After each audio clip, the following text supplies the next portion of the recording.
Among his friends, there was one who was deeply shocked and lost when his parents' attention was diverted with the arrival of a younger brother. Of course, that was when they were 7 or 8 years old, and now they had grown fond of each other and developed a bond of brotherly love. Isla was separated from her parents so young that she didn't even remember them, and she hadn't seen them since. Wouldn't she be upset if he told her he had a younger brother? Isla might feel betrayed. For such complex reasons, Winfred was about to respond, "Wouldn't it be better if you heard directly from your parents?" But seeing Isla's desperate expression, she couldn't. She longed for an answer, and he knew it. How could I turn my back on him? It's true, actually. Winfred brought up the subject cautiously, watching Isla's expression. The Duchess recently gave birth. Your little brother was born. His name is Noah, and he is a boy. He mentioned it very carefully, fearing that she would be surprised. As Winfred feared, Isla's face hardened as if she had been very surprised. It was not because of betrayal towards his parents or jealousy of having a younger brother, as he expected. Is he my little brother? Because in her previous life, she was an only child until the day Byron killed her. This meant that the ducal family had no direct descendants other than Isla Weishafen.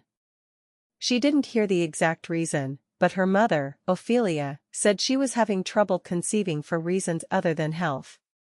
He said Isla's birth was nothing short of a miracle. But a younger brother. There had been quite a few changes in his life so far. But this, wasn't it a huge change? A life was born that had not been originally born. His younger brother. While Isla looked confused, Winfred, who had been watching silently, spoke to her with concern. Are you okay, Isla? But he couldn't answer that question right away. She couldn't even tell herself if she was really okay. Because it was something very important. Isla was confused and her mind was a mess. No, let's think about it calmly. He tried to shake off the feeling of confusion. He had a younger brother he never had before. Pushing aside the memories of his past life, he tried to focus on what he felt now. A new brother was born. Born to parents who loved and cared for each other, a blood brother was born to her. It was a blessing and infinite joy. Isla? When she didn't respond, Winfred called her name again, anxiously. Isla responded in a calm voice. Yes, I'm fine. It's really something to celebrate. Fortunately, there was no falsehood in his voice. He was genuinely happy and seemed fine. I'm sorry. I was a little surprised, so the answer is late. I don't understand. Winfred playfully comforted her, saying that being Isla, she would have fainted from fright. Seeing his radiant face, Isla felt her heart lighten a little and smiled slightly. Then suddenly he came to his senses and looked at his watch. It was almost time to return. He still had plenty of time left, but he thought it would be better to give himself plenty of time just in case. So before he came back, he mentioned something he had to tell Winfred. Well, you know. If you meet my parents, could you tell them to pretend not to see me, even if I appear in a completely different form, unrelated to Byron? He also keeps an eye on the Duke's family. Hey? What does that mean? At his words, Winfred's eyes widened in surprise and he asked. Seemingly surprised to learn that there was a Byron spy in the Duke's house, Isla sighed and added. You may not believe it, but it's true. Every time something happened to my mother, he found out. No, that's not it. But that wasn't what worried Winfred. Weren't you supposed to return to the Empire with me? It was like that before, and now too. I don't understand why you escaped from my uncle on your own and now you come back. That. Isla was taken aback. How to explain why he always had to return to Byron's side? Let's go together, Isla. I can take you to your parents. I can take you to your real family, not a fake family like that, Winfred said, extending her hand toward Isla. Winfred's eyes, which she had considered tender, now burned with fierce determination. And I wanted to hold his hand.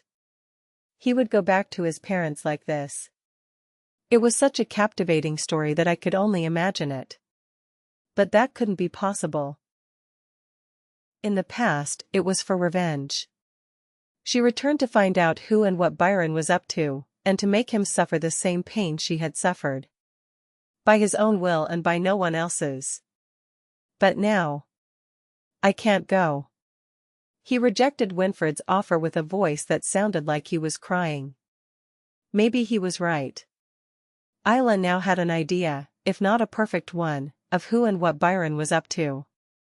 This could be the last chance to find out exactly where he was hiding. If he returned to the Palace Empire with him, he would begin a life of wandering again, not knowing where he was. Isla wanted to give Byron the exact same pain she had suffered, but she was tired of being precariously at his side. It was such a sweet temptation. If only the curse had not been upon me. If she went back to him now, they could catch Byron, but she would die. Because Byron, who knew she had betrayed him, would not leave her alone. With a curse on her body that she didn't even know existed. She had to return to Byron's arms, even if she didn't want to. He could have given him the notes he had written about his research, but if he did, no one in the Empire would be able to help Byron in his betrayal, and he might end up wandering abroad forever. Because there are circumstances. Winfred seemed to understand nothing and swallowed her words. He couldn't tell Winfred that her life was in Byron's hands. He didn't want to worry Winfred or her parents, who would find out from him. I want to do it too, but there is a reason why I can't. Isla. Winfred clutched her skirt tightly, her gaze like that of a puppy abandoned by its owner. He understood it intellectually, but it seemed like he still felt a lingering regret. It won't take that long. I'll be back soon, and then you'll have to pretend you don't know. When Isla forced a smile and said this, Winfred pouted and let go of her hand. Yes, there are circumstances. More than anyone, Isla was the one who wanted to return to her parents. But there had to be a good reason to go this far. Winfred decided to think and understand like this. And then, with a big smile, he said this, yes. And this time I will also do my homework well. I'll be sure to tell your parents, so don't worry. Thank you. Expressing her sincere gratitude, Isla stood up from the bench and patted her bottom, as if preparing to return. Excuse me, is there anything else I can help you with? Winfred, who was sad to part like this, asked this question because he wanted to hold on to her somehow, if only for a moment. Isla considered the question. In fact, I had a concern. But she wasn't sure if Winfred could solve this problem.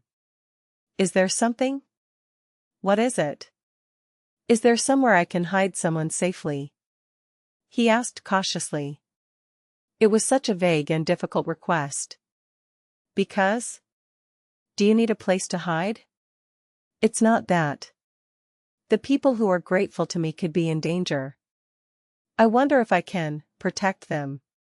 It hadn't happened yet, but it was something that could happen in the near future. Even though they didn't even know each other. He supposed this was what would happen if they continued down the same path of their past lives. And Winfred, who had been thoughtful for a moment, took out a piece of paper and a writing utensil, wrote something down, and handed it to him. It is one of the imperial family's safe houses. If you take this letter and go to the place written here. I don't know who they are, but I will protect them. Can you tell me about a place like that? Is it the imperial house? Isla asked, surprised as she accepted the note that Winfred had given her. Because I trust you. And, we are friends. As a friend, how could I not grant you such a request? Winfred said with a confident and serious expression. His eyes seemed to wait for her praise. Yeah, you're a great guy, Win. The picture was funny and cute, so Isla praised Winfred, saying, "Well done, Win." Although his soul was somewhat devoid of value. Still, Winfred looked touched when she called him by his nickname. Before, even when he asked her to call him by his nickname, she proudly and elegantly refused. "Am I really leaving?"